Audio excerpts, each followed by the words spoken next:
Why do we argue so much in relationship, and why is it so hard? I'm Lisa, Love and Marriage Guide, and what's happening in our relationships is that we hold things for each other that we cannot accept or love. So if there's some part of us that we don't like, we're going to see it in our partner, and then we're going to try to fight it, and we're going to reject it.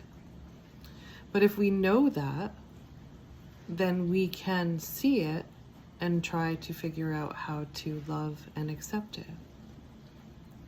So I think it helps to know this because relationships are really messy.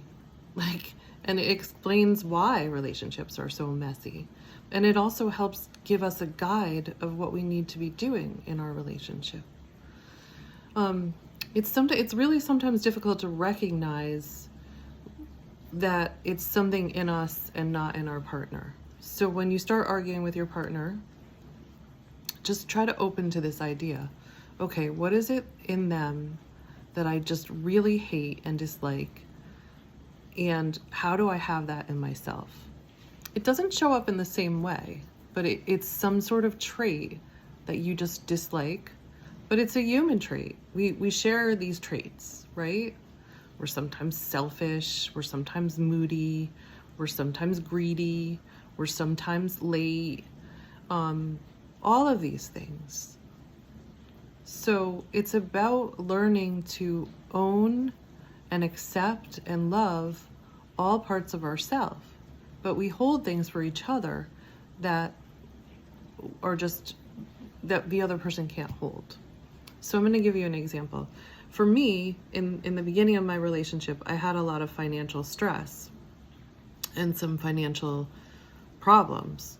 And so my husband actually took on a lot of that because I couldn't handle it. And he took on a lot of the responsibility of our finances.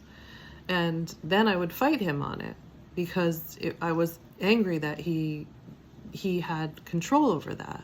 But I didn't take control over it for a while.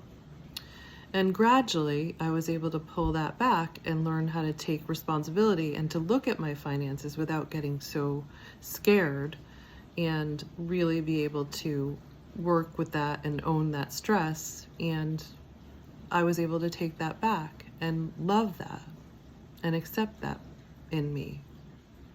Really accepted me that I was not being financially responsible. That was what I was having a hard time with.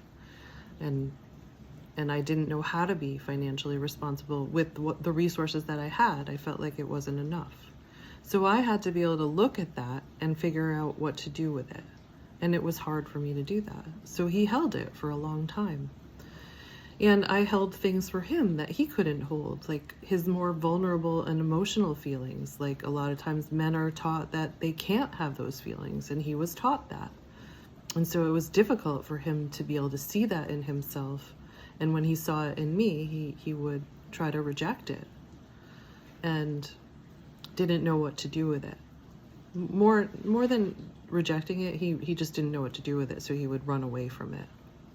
But gradually he was able to own and care for those aspects of himself and to take that back.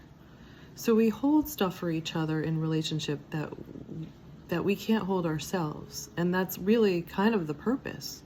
So even though it seems messy, and I said in another video of mine that I didn't think it was good that we project onto each other, I don't, but it's actually how we learn and grow, and it's normal, and it's human, and it is part of relationships. It's holding these parts for each other that we can't hold yet, but gradually learning to love them all, accept them all, and take them back. So I think if we know that, then we can do the work. And we also know it's going to be messy. But I think it could help.